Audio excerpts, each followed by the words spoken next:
The Strange Box. Time Chronicles.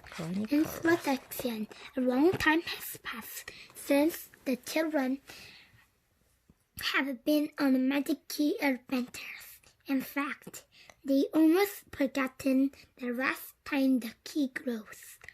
Pip and Chip were now 10. Chipper is 8, and Wilma has started secondary school. When Chip discovered a strange old box in his room, things began to change forever.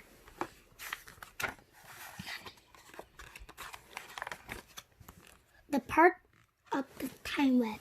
The Time Web is an axial machine. Machine. It's as like the eye. It looking into the past. See, it has 4 parts. The box and the matrix, the hub, the matrix, the cell, and the box is this cage with connectors all together. Further Motorot, Time Guardian, Chapter 1. Tiff found the old box on top of his wardrobe.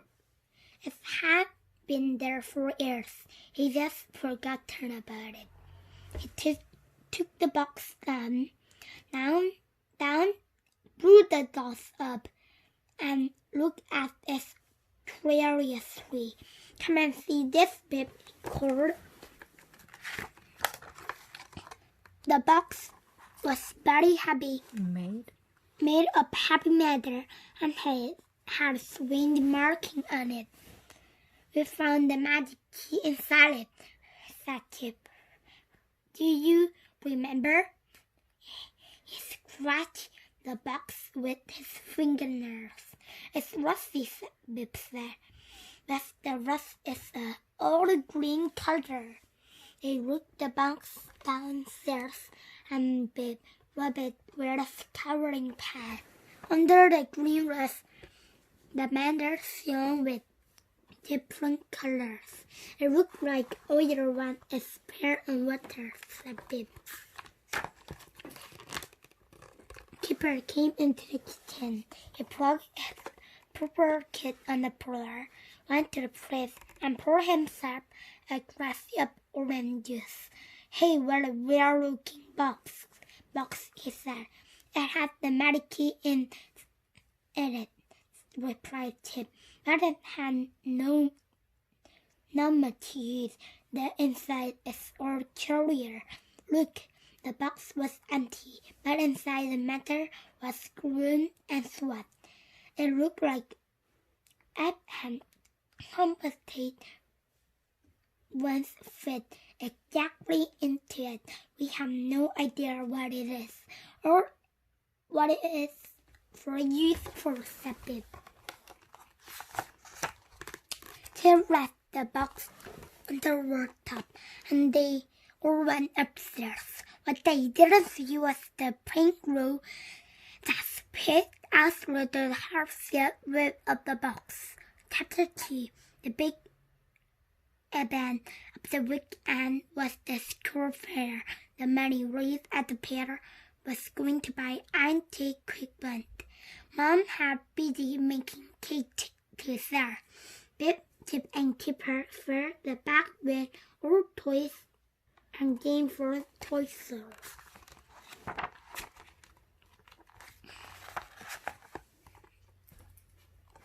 Next Saturday, Wilma's mom came to the house to collect things for her second-hand store. Wilma was helping her to run it. There's not much for you, said Mom. There was a base, some china case, and the picture that no one of like. Chip spotted the old box on top of the worktop. How about this? Somebody want to buy it, he said. He looked Bip and Kipper. We don't want it, do we? Bip and Kipper shook their heads. And so where's Mom? Mom took the box to sell on her store. After that, the trouble began.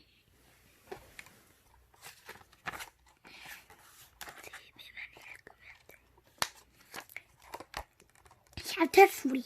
Later, the family went to the supermarket. When they got home, Floppy was barking loudly. A window had been broken, and a kitchen door was open. Somebody broken in, gasped Dad. Oh no, exclaimed Mom.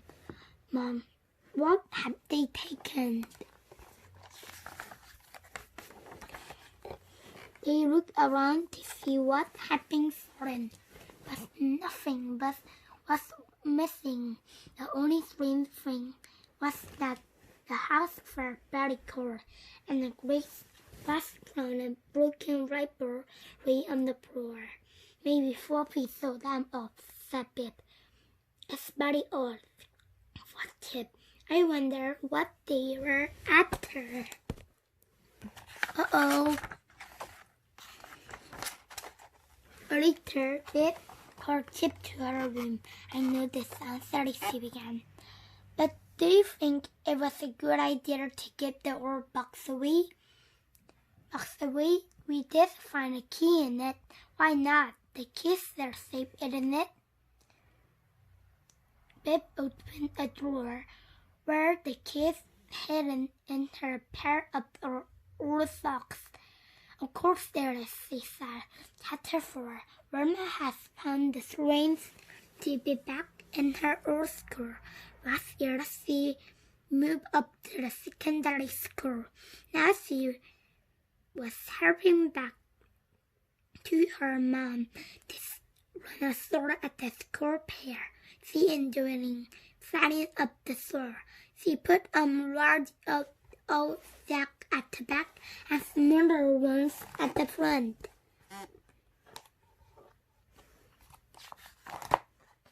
She had surprised when she picked up the old box. It's really happy. Happy, she said. In the end, she put the box next to a brass scissors and some china cats. Verma's mom was on a separate table. She was selling the more valuable items. Everyone was pleased to see Mrs. May at the fair. She returned 2 years ago and come back to open it. And I want all to spend lots of money, joked Mrs. May. And I made this the best school fair ever. And now this fair fair open. People rushed to the store and tried to get a bargain. On Verma's store, many of the items sold quickly, but nobody seemed interested in the old box. Then something strange happened. At first, as an icy wind had blown through the hole. Then there was a loud pop. One of the strip lights had exploded. Then a light pricked red and went in.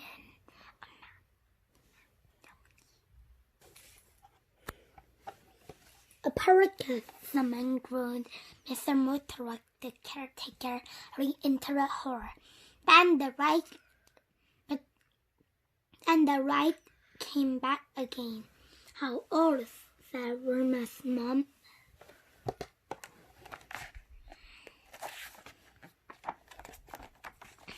Chapter 5. Nadim came to the store with Verb and Anina.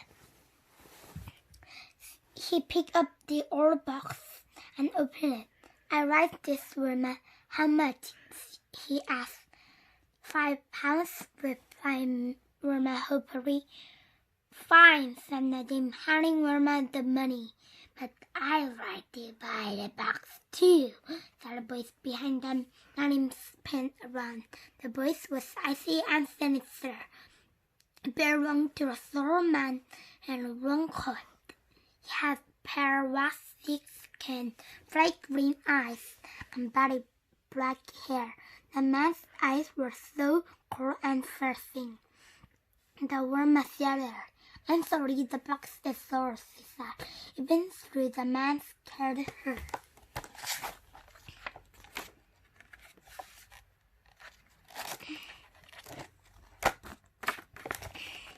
The man shouted at Nadim, "I'll give you 30 pounds. That's 6 times what you pay for it." Nadim imagined that a snake returned. This voice whispered, "Just like this mask." But something mean Nadim went to get the box whenever the man offered him. So he shook his head. "You stupid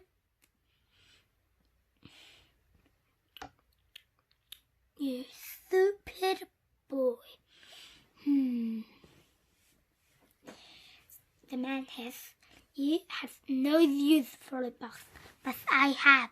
All right, I'll give you 50 pounds. Pip and Chip gasped. 50 pounds was for a useless old box. "Take the money," urged Chip, out of the corner of his eye. Nadim saw Mr. Motorax shaking his head.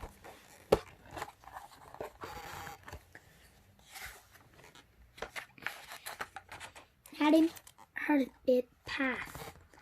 It was hard to breathe. He thought what to do with 50 pounds. But something told him not to sell the box to this man. "Sorry," he said, "it's not for sale." The man opened his mouth to speak, but Mr. Motorax moved close to Nadim. "Is everything all right, Mr. Motorax?" asked in a firm voice. The man stared at Nadim with greater white eyes. They made the hair rise on the back of Nadim's neck. Yes," said Nadim, "I think so." The man turned sharply and strode away. Mr. Motorax said quite to himself. "So the enemy has come," he said.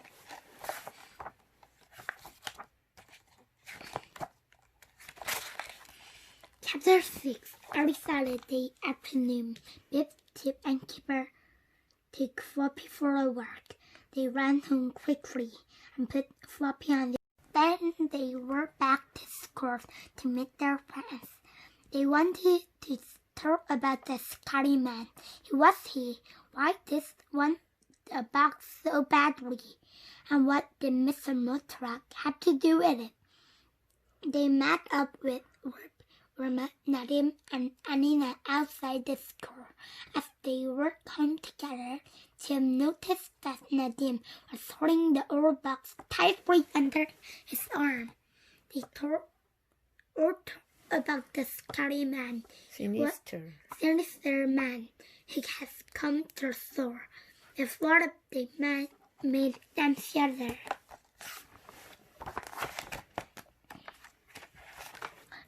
That were mad.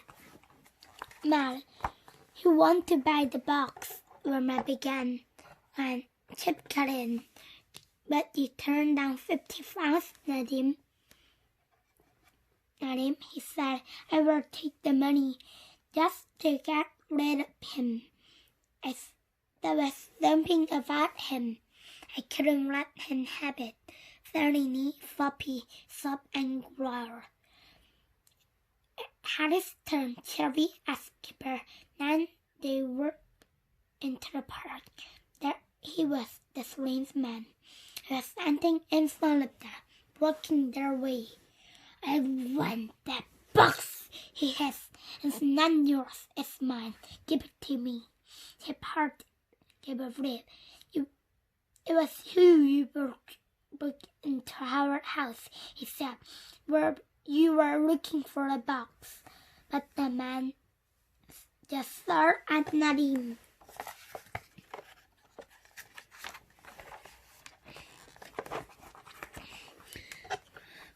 Run! Oh, no. Not in fact, he couldn't run away from the cold-grazing man's green eyes. He had a box out, and a man grabbed hand right with to take it. No, Jabbit. He snapped the box away. Just as the glass fingers closed on it, the man ran at her. Leslie threw the box back to Nadine. Run, Jabbit. They ran in a group. Nadim in the middle with the box under his arm. At this from nowhere, the man was in front of them. That's impossible, sir. Gasped the man swept out his arm as he was falling down toward him.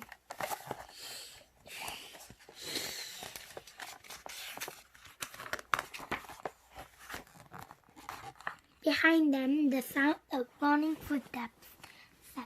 It was Mr. Mothra. He stood in front of the man and pointing something at him. There was a bright flash and a loud crackling sound. The man destroyed into a scream flame that is clustered and twisted into a serpent-like shape. Down like a firework, the shape turned into sparks and tiny shards of flame. They shot into the air with a hiss and a ooze. The time has come sooner than I wanted, said Mr. McCrack. The enemy is here, but we still have the box. Roar! Run, all of you! Run through the door!